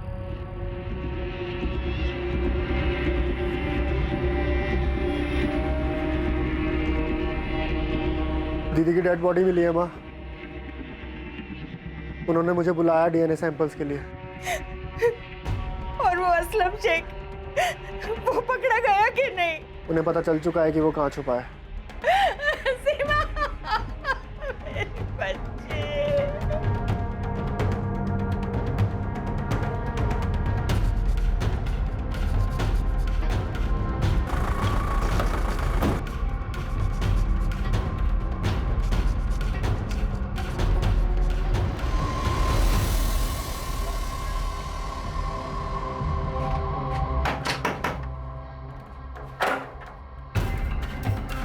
फौजिया, असलम को बाहर बुलाओ। और अगर उसने पीछे से भागने की कोशिश की तो वहां भी हमारे लोग खड़े हैं। हम गोली चलाने से हिचकिचाएंगे नहीं। तेरे छोटे भाई शमशेर को हमने तोड़ा, तेरी दुकान पे काम करने वाले हाशिम को भी तोड़ा, और तेरे उस मुख्तार सैयद उर्फ शोएब मिर्जा को भी। अब तेरी बारी। और इस बार तेरी बीवी वैशाली को यहाँ आके जितना चिल्लाना है चिल्लाने बोल। तेरी चीखें उससे ज्यादा जोर से निकलेंगी। हाँ तो सबसे पहले उसे घसीट के लाइए सर, उसको लगाइए 2-4 थप्पड़ और उसकी ऊंची आवाज को चीखों में बदल दीजिए सर। वैशाली, ये सब तेरा और वैशाली का किया हुआ है? सर मैंने किया नहीं, वैशाली ने मुझसे करवाया। जीना आराम कर दिया था उसने मेरा। शमशेर सही कहता था कि वैशाली से निकाह करके मैंने अपनी जिंदगी जहन्नुम बना ली। वही मारनी चाहती थी अपनी बड़ी बहन सीमा को, उसी ने मुझसे ये सब करवाया। तू मुझे धमकी दे रही है वैशाली? मुझे? अभी हमने दुनिया को दिखाने के लिए भले ही माला डाल के कर लिया असलम, पर कोई मैरिज सर्टिफिकेट नहीं है ये बात प्रूव करने के लिए। अगर पुलिस के पास गई ना तो तेरे पे रेप का चार्ज लगवाऊंगी। कैसी जलील औरत है तू, अपनी बहन को मरवाने की बात कर रही है? होश में तो है? और मैं तेरी बात ना मानूं तो मुझे रेप केस में फंसवाएगी? तेरा दिमाग तो नहीं खराब हो गया? अरे सुन, अगर सीमा मर जाती है तो मैं मुकेश और चंचल से जमीन और खेत बिकवाऊंगी। काफी पैसे मिलेंगे और किसका कितना हिस्सा होगा ये मैं फैसला करूंगी। तुझे भी पैसे मिलेंगे। कोई पैसा वैसा नहीं, मैं नहीं करूंगा ये मर्डर, समझी ना तू? ठीक है तो जा रेप चार्ज में अंदर। ऐसा हंगामा करूंगी, ऐसा हंगामा करूंगी कि मैं तुझे छोड़ के चला जाऊंगा अभी के अभी। ये मर्डर करना है खुद करे, किसी और से करवा, भाड़ में जाओ। मर्डर करेगा तू असलम, कोई और नहीं। तुझे कोई नुकसान नहीं होगा, वरना मैं तुझे पूरा बर्बाद कर दूंगी। दिमाग खराब हो गया था मेरा, उसने जीना हराम कर दिया था मेरा। रोज धमकी, ये चार्ज लगवा दूंगी, वो चार्ज लगवा दूंगी। मेरे पास कोई रास्ता ही नहीं छोड़ा उसने सर, मजबूरी में मुझे ये सब करना पड़ा। राजेश को लेके काफी परेशान है दीदी, टूट सी गई है। राजेश का किसी दिशा के साथ कुछ चल रहा है, बगावत पे उतरा है। मुझे करना क्या होगा? दीदी तुझे मानती है, इतना तो मैंने तुझे मेरे घर में घुसा ही दिया है। बस एक ऐसे इंसान का इंतजाम कर जो दीदी को छुटकारा देगा। अपने बेटे राजेश पे मंडरा रहे इस बगावत के साए से, कोई भरोसे वाला आदमी। बाकी मैंने तुझे बता ही दिया है कि क्या करना है। मेरे दिमाग ने काम करना बंद कर दिया था सर। उसके कहने पर मैंने सीमा को मार दिया। मैं जानता था मेरे इस गुनाह की सजा मुझे भुगतनी पड़ेगी। मुझसे बर्दाश्त नहीं हुआ और मैं वहां से भाग गया, क्योंकि मैं वैशाली के साथ एक पल भी नहीं जी सकता। उसने मुझसे उस औरत का कत्ल करवा दिया जिसने जिंदगी में मेरा कुछ भी नहीं बिगाड़ा था, कुछ भी नहीं। पुलिस मुकेश के पीछे, संतोष के पीछे, फिर राजेश के पीछे, सबके पीछे दौड़ते रहेगी, पर तुझ तक कभी नहीं आएगी असलम। देखा ना, तुझे पुलिस स्टेशन बुलाया था तो मैंने कैसा हंगामा किया। क्या हासिल हुआ? क्या हासिल हुआ सीमा को मारकर? वो सब कुछ जो उसके रहते नहीं मिलता असलम, सब कुछ। आजा बेटा प्रिया, तेरे कपड़े अंदर हैं, जाकर चेंज कर ले। मेरे कपड़े इधर है तो मम्मी किधर है? मम्मी वो भी थोड़ी देर में आ जाएगी प्रिया। हाँ, तुम जाकर चेंज कर लो। हाँ बेटा। इसको बताया नहीं है कि वैशाली बुआ को अरेस्ट किया है। पता नहीं, इसे कैसे बताएंगे? बताना तो पड़ेगा अम्मा। सर असलम झूठ बोल रहा होगा, वो वैशाली को फंसा रहा है। वो नहीं यशवंत, वैशाली हमारे साथ चुपचाप चली है और अभी उसके साथ पूछताछ चल रही है, और ऐसा बिल्कुल भी नहीं लग रहा कि वैशाली को फंसाया जा रहा है। जलन, पैसा, खेत और गांव वाले घर से पैसा, सिर्फ इतना सा कारण था तुम्हारे पास? तुम्हें क्या लगा था कि हम सच्चाई तक कभी नहीं पहुंच पाएंगे, सीमा की बॉडी तक नहीं पहुंच पाएंगे? ये बेवकूफ असलम भागता नहीं तो कैसे पहुंचते आप? तो असलम बेवकूफ निकला और तुम शातिर थी, पर तुम सिर्फ शातिर थी जुर्म करने के लिए, और शायद घर में तुम्हें कोई पूछता भी नहीं था। इसी बात का तुम्हें गुस्सा था, खेद था, शिकवा था, है ना? हाँ था। तो सीमा को मार के अब सब तुम्हें उसका दर्जा देने लगेंगे, नहीं? दे या ना दे, उसका हुक्म चलना तो बंद हो गया ना, उसका भगवान बनना तो बंद हो गया ना।